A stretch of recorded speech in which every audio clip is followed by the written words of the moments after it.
तो प्यारे बच्चों, एक नई वीडियो, एक नई वर्कशीट के साथ मैं आशीष सर आपके साथ आपके लिए एक नई और मज़ेदार इंटरेस्टिंग आज की activity worksheet number 80 date 6 October class 6 to 8 यानी कि छठी सातवीं आठवीं तीनों क्लासेस के लिए ये वीडियो। अगर आप तीनों क्लासेस में से छठी सातवीं आठवीं जिस मर्जी में पढ़ते हो, आप इस वीडियो को पूरी ज़रूर देखिए, क्योंकि आज हम नया सीखने वाले हैं। साथ में इसके क्वेश्चन आंसर भी करेंगे, नया टॉपिक पढ़ेंगे। तो वीडियो को भी लाइक कर दीजिए, क्योंकि बाद में आप भूल जाते हैं, वीडियो के भावनाओं में खो जाते हैं। तो चलिए हम सबसे पहले बात करते हैं। यहाँ पर अपना नाम बिल्कुल ना लिखें, एक बॉक्स बना कर के ही आप अपनी पूरी डिटेल, नाम, ID, पता सब ऊपर लिखेंगे। तो चलिए उसके बाद देखो, हम आज बात करने वाले हैं आपके साथ पॉल्यूशन यानी कि प्रदूषण। तो बहुत ज़्यादा प्रदूषण होता है, उसके कारण जो है आज जीवन जीना बड़ा मुश्किल सा हो गया है। तो देखो, सबसे पहले हम जानते हैं प्रदूषण होता क्या है, ये फैलता कैसे है, कितने प्रकार के होते हैं और इन्हें रोका कैसे जा सकता है। तो यहाँ पर देखो, जो पर्यावरण यानी कि इन्वायरमेंट में जब हानिकारक चीज़ें जो कि हमें, इंसानों को, जानवरों को नुकसान पहुंचाते हैं, जब वो पदार्थ मिल जाते हैं, तो यही क्या हो जाता है, प्रदूषण यानी कि गंदा। प्रदूषण का मतलब क्या होता है, गंदा। तो चलिए देखो, जब आपकी भूमि यानी कि जगह गंदी हो जाए, आप बैठ नहीं पाओगे कहीं, जगह कूड़ा कचरा होगा। दूसरी चीज़ देखो, जल यानी कि पानी पीने लायक ना हो, गंदा हो। वायु यानी कि हवा, उससे आप सांस ना ले सको, तो ये क्या हो गया, भूमि प्रदूषण। ये हो गया जल प्रदूषण, ये हो गया वायु प्रदूषण। तो देखो, जब भूमि जल वायु आपस में सभी गंदा करते हैं और उसके कारण हम असुरक्षित हो जाते हैं, बैठ नहीं पाते, पानी नहीं पी पाते, सांस नहीं ले पाते। तो यही क्या है, आपका प्रदूषण है। प्रदूषण हमारे स्वास्थ्य के लिए, और हमारे ही नहीं बल्कि इंसानों के साथ साथ ये पेड़ पौधों को भी नुकसान पहुंचाता है, पर्यावरण को, जीव जंतुओं को भी नुकसान पहुंचाता है प्रदूषण।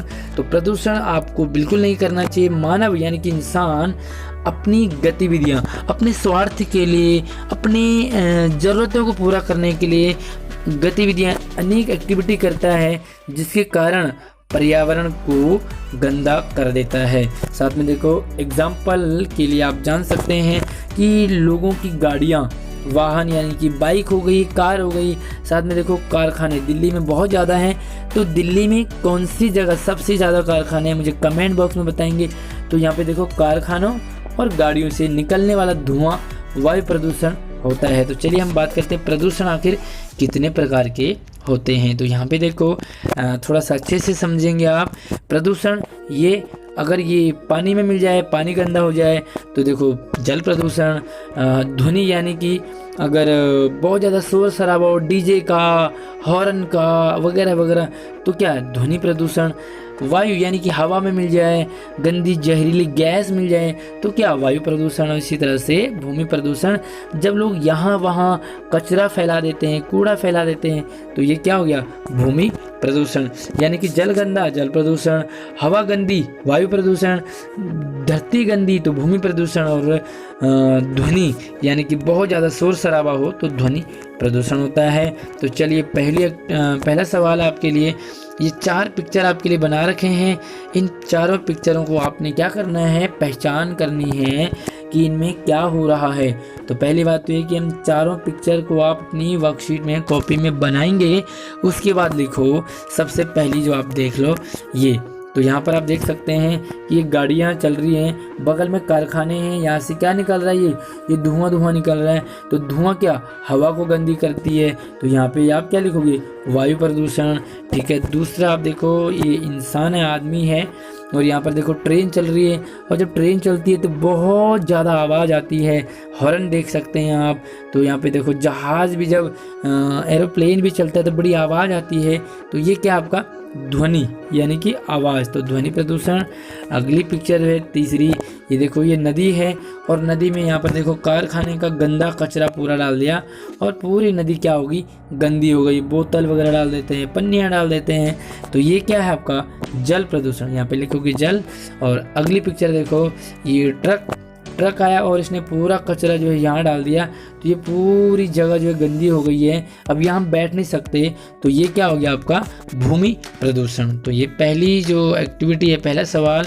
दूसरी एक्टिविटी, दूसरा सवाल देखो कि आपने अपने फैमिली के जो भी सदस्य हैं, पापा मम्मी भाई बहन चाचा चाची, उनसे आपने डिस्कस करना है कि दिल्ली में वायु प्रदूषण के कौन कौन से कारण हैं, दिल्ली में सबसे ज़्यादा पोल्यूशन कैसे फैलता है और उसे कम कैसे किया जा सकता है।